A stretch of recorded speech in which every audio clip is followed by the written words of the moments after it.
Thank you. With a future. Thank you, Mr Deputy Speaker. I thank all honourable members for their contribution to this debate. The Freedom of Information Amendment New Arrangements Bill will streamline arrangements for the exercise of privacy and freedom of information functions from 1 January 2015. Now, I'd like to address some of the matters that have been raised by members who've spoken in this debate. It was put by a number of members, including the member for Newcastle, the member for Moreton and the member for Melbourne, that the freedom of information regime is a very important tool to facilitate the open and transparent operations of government.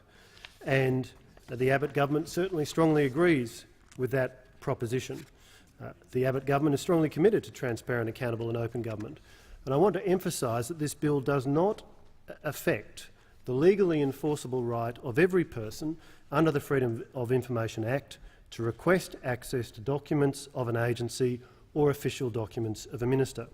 Nor does it make any changes to the objects of the Freedom of Information Act or the matters that agencies and ministers are required to consider in making decisions regarding freedom of information requests. The bill simply removes an unnecessary and anomalous layer of external merits review for freedom of information decisions. It was put by the member for Isaacs and some other speakers that the Abbott government is seeking to abolish the Information Commissioner because of a desire to hide information from the public. And again, I reiterate, that is a fundamental misconception of the rationale for this bill.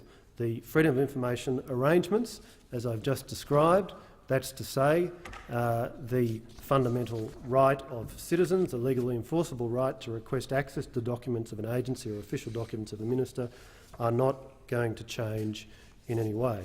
There were some questions raised about the rationale for the amendments to the Freedom of Information arrangements, in particular the Office of the Australian Information Commissioner arrangements that are contained in this bill. Can I remind the House of what the Attorney-General, Senator Brandis, said on budget night, that this bill will streamline and simplify Australia's external merits review system. The problem that this bill addresses is that the establishment by the previous government of the Office of the Australian Information Commissioner created an unnecessarily complex, multi-levelled system. And what we have seen in practice, notwithstanding the glowing assessments provided by those on the other side of the House, is that in practice what the current system has resulted in, the system that's been in place since the previous government introduced these arrangements, there has been a duplication of complaint handling and there have been very significant processing delays. These issues have existed since the 2010 changes were made and are inherent in the design of the system, Mr Deputy Speaker, and that is the very reason why this bill proposes to correct that fundamental design error that was made by the previous government. Now, the member for Isaacs and the member for Newcastle raised some concerns about the cost of going to the Administrative Appeals Tribunal to seek a review of freedom of information decisions. Let me just make some relevant points here. While it is true that the application fee to the Administrative Appeals Tribunal is $861, there is a reduced fee of $100 in the case of hardship. And in certain specified cases, there is no fee payable at all, and those include FOI reviews about Commonwealth workers' compensation, family assistance and social security payments and veterans' entitlements. And I also remind the House, Mr Deputy Speaker, that consistent with other matters in the Administrative Appeals Tribunal, successful FOI applicants will receive a refund of $761 of the full $861 fee.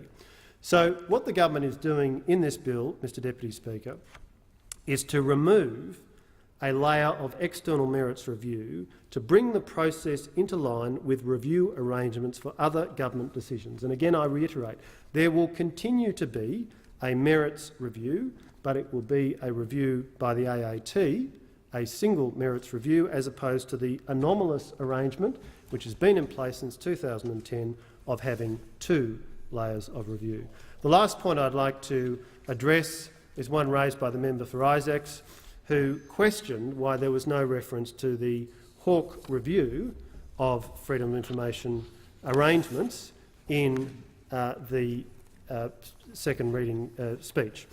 Well, I want to emphasise that the government is not ignoring the review conducted by Dr Alan Hawke, who, as the member for Isaacs rightly said, is an extremely eminent former government official. The government is carefully considering the 40 recommendations in Dr Hawke's report and will determine its response in due course. Now, it's simply not appropriate at this time to express any interim views in relation to that matter. So, Mr Deputy Speaker, I do want to foreshadow that I will be moving a minor amendment to item 3 of Schedule 2 to the bill to clarify the arrangements between the Australian Privacy Commissioner and the Australian Human Rights Commission. I also want to acknowledge the valuable contributions of the Australian Information Commissioner, Professor John McMillan AO, the Freedom of Information Commissioner, Dr James Popple, and all of the staff of the Office of the Australian Information Commissioner. These new arrangements are in no way a reflection on their performance.